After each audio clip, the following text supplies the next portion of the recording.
Hello friends, welcome to our YouTube channel judiciary all rounder. So friends, आज के इस video में हम बात करने वाले हैं जॉइंट लायबिलिटी के कॉन्सेप्ट के बारे में और साथ ही साथ हम समझेंगे सेक्शन 34 को, जो कि बात करता है कॉमन इंटेंशन की। तो आइए शुरू करते हैं। सो जॉइंट लायबिलिटी की अगर बात की जाए तो जॉइंट लायबिलिटी का मतलब होता है कि जहाँ पर दो या दो से ज़्यादा पर्सन इन्वॉल्व हैं किसी क्रिमिनल एक्ट में, तो उस क्रिमिनल एक्ट को करते वक्त उनकी क्या लायबिलिटी होगी। तो सेक्शन 34 और सेक्शन 149 ऑफ आईपीसी बात करता है कि अगर उनकी कॉमन इंटेंशन है या कॉमन ऑब्जेक्ट है तो वो सभी व्यक्ति जो कि उस क्रिमिनल एक्ट में इन्वॉल्व हैं उन सब की लायबिलिटी सेम होगी। ठीक है, आइए हम समझते हैं सेक्शन 34 को, कि सेक्शन 34 जॉइंट लायबिलिटी के बारे में या कॉमन इंटेंशन के बारे में क्या बात करता है।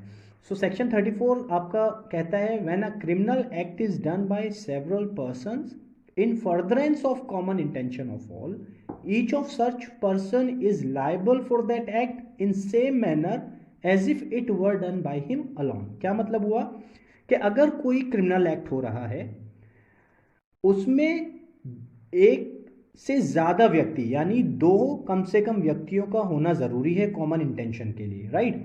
तो सबसे पहले तो उसमें क्रिमिनल एक्ट का होना जरूरी है, साथ में कम से कम दो व्यक्तियों का होना कंपलसरी है, मैंडेटरी है कॉमन इंटेंशन को फॉर्म करने के लिए।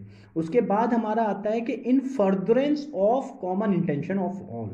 इसका ये मतलब हुआ कि जितने भी व्यक्ति उस ग्रुप में कॉन्स्टिट्यूट कर रहे हैं किसी एक्ट को, किसी क्रिमिनल एक्ट को, तो उसमें उन सब का जो कॉमन इंटेंशन है, कॉमन इंटेंशन का मतलब यहाँ पे ये हुआ कि जो उनकी प्री अरेंज्ड प्लानिंग है या फिर प्रायर मीटिंग ऑफ माइंड्स है उसका एडवांसमेंट हो रहा है। बात समझ में आई?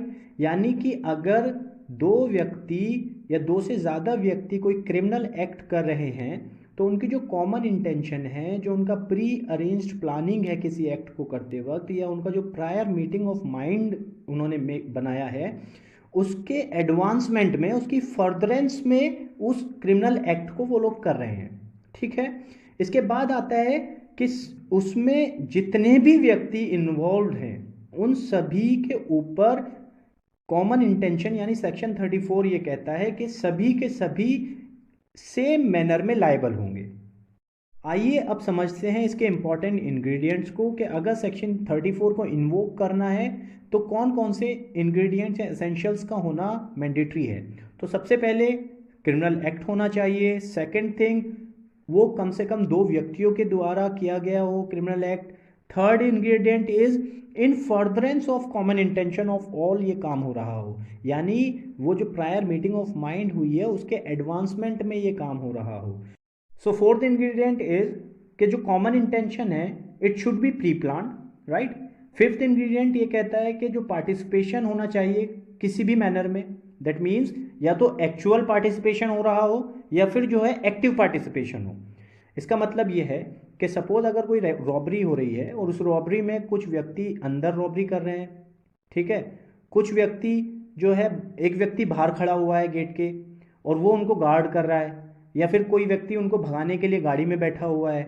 सो यहाँ पर एक्चुअल पार्टिसिपेशन हो या फिर एक्टिव पार्टिसिपेशन हो। सिक्स्थ इंग्रेडिएंट हमारा बात करता है कि फिजिकल प्रेजेंस का होना ज़रूरी है किसी भी कॉमन इंटेंशन को इन्वोक करने के लिए। दो इसके सम एक्सेप्शंस हैं। अब कॉमन इंटेंशन को समझने के लिए हम जानेंगे कुछ इसके इंपॉर्टेंट केस लॉज के बारे में, जिसमें कि मेनली दो इंपॉर्टेंट केस लॉज पूछे जाते हैं जितने भी हमारे मेंस से रिलेटेड टॉपिक है ये।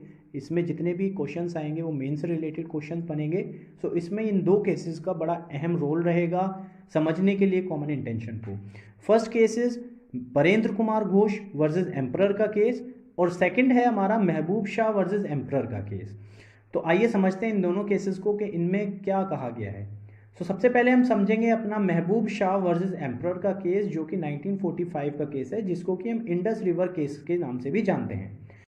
इस केस में होता यह है कि जो दो व्यक्ति हैं अल्लादाद और हमीदुल्लाह, वो कुछ फसल काट के ला रहे होते हैं, तो उनको गुलाम काशिम शाह रोकता है और कहता है ये फसल हमारी है, और उनसे उस फसल को छीन लेता है। तो इसी में अल्लादाद और हमीदुल्लाह गुलाम काशिम शाह को पीटने लगते हैं। अब उसके बाद गुलाम काशिम शाह चिल्लाता है और उसके चिल्लाने की आवाज़ से वली शाह और महबूब शाह दोनों आते हैं और वो फायर करते हैं टुवर्ड्स अल्लादाद एंड हमीदुल्लाह। अब वली शाह के शॉट से अल्लादाद की ऑन द स्पॉट डेथ हो जाती है और महबूब शाह के फायर करने से जो हमीदुल्लाह है वो सीवियरली इंजर्ड हो जाता है और वली शाह वहाँ से फरार हो जाता है, भाग जाता है, एब्सकॉन्डर हो जाता है। महबूब शाह के ऊपर चार्जेस फ्रेम करती है पुलिस और उसको 302 के तहत सेक्शन 34 को इन्वोक करते हुए उसको 302 की पनिशमेंट के लिए वो प्रोसिक्यूट करती है। अब प्रोसिक्यूशन जब केस आता है सेशंस कोर्ट में, तो सेशंस कोर्ट महबूब शाह को सेक्शन 34 के साथ इन्वोक करने के साथ साथ उसको कन्विक्ट मानती है और उसको डेथ पेनल्टी दे देती है। साथ ही साथ उसको वो 307 में भी कन्विक्शन देती है और उसको 7 साल की सज़ा वहाँ भी मिलती है। तो महबूब शाह जिसकी गोली से हमीदुल्लाह सिर्फ इंजर्ड हुआ था, सेशंस कोर्ट उसको सेक्शन 34 इन्वोक करते हुए कहती है कि वली शाह के साथ उसकी कॉमन इंटेंशन थी और अल्लादाद का जो मर्डर हुआ है उसकी लाइबिलिटी भी महबूब शाह के ऊपर अराइज कर देती है सेशंस कोर्ट। सेम अपील होती है फिर high court, Lahore high court में, और लाहौर हाई कोर्ट भी सेशंस कोर्ट के इस फैसले को बरकरार रखते हुए कहता है कि सेक्शन 34 जो है वो इन्वोक किया है महबूब शाह ने और कॉमन इंटेंशन थी उसकी वली शाह के साथ, इसलिए उसको डेथ पेनल्टी भी रखती है और साथ ही साथ 307 की जो पनिशमेंट थी उसको 7 साल की सज़ा भी बरकरार रहती है। अब इसमें इसकी अपील जाती है सेक्शन 302 में जो उसका कन्विक्शन हुआ है, जिसमें कि कॉमन इंटेंशन के साथ वली शाह के साथ उसको कन्विक्शन दिया गया है, उसकी अपील करते हैं वो प्रीवी काउंसिल में। अब प्रीवी काउंसिल में जब ये केस जाता है तो प्रीवी काउंसिल जो 302 के मर्डर का चार्ज उस पर लगा हुआ है उसको ड्रॉप कर देती है। क्यों ड्रॉप कर देती है? प्रीवी काउंसिल अपने फैसले में ये कहती है कि जो महबूब शाह हैं और जो वली शाह हैं वो जब ऑन द स्पॉट आए हैं तो वो बचाने के लिए आए हैं गुलाम कासिम शाह को, और जब वो बचाने के लिए आए थे तो उनका हो सकता है कि सिमिलर इंटेंशन रहा हो, उनका सिमिलर इंटेंशन हो सकता है कि बचाने के लिए अगर हमें फायर करना पड़े या किसी को मारना पड़े, मारपीट करनी पड़े तो भी हम करेंगे, बट उनकी ये कॉमन इंटेंशन नहीं थी कि हमें जो है गोली चलानी है और गोली से मार देना है। तो महबूब शाह को प्रिवी काउंसिल एक्विटल देती है 302 के चार्ज से, जस्ट बिकॉज वो वहां पर कहती है प्रिवी काउंसिल कि आप सिमिलर इंटेंशन को कॉमन इंटेंशन के साथ मर्ज नहीं कर सकते।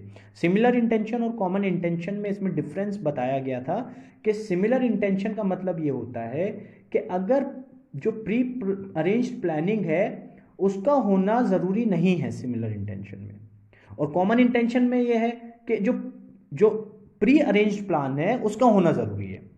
तो दोनों में सिमिलर इंटेंशन और कॉमन इंटेंशन में डिफरेंस क्रिएट करते हुए महबूब शाह को प्रीवी काउंसिल ने 302 के मर्डर चार्ज से एक्विटल किया।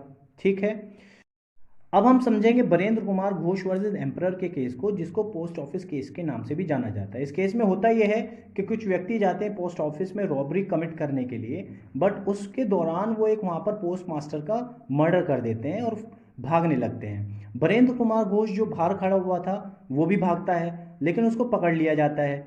अब जब वो उसके ऊपर सेक्शन लगाए जाते हैं 302 रीड विद सेक्शन 34, और वो कोर्ट में प्ली ये लेता है कि मैं तो सिर्फ गया था और मुझे कॉम्पेल किया था रॉबरी करने के लिए, मेरी इंटेंशन नहीं थी कि मैं किसी को मारूं। बट वहाँ पर जो प्रीवी काउंसिल है वो ये हेल्ड करती है कि they also serve who only stand and wait, यानी जो व्यक्ति खड़ा हुआ है इंतज़ार कर रहा है अपने साथियों का, तो उसको वो भी सर्व कर रहा है उस कमीशन में, उस क्रिमिनल एक्ट में।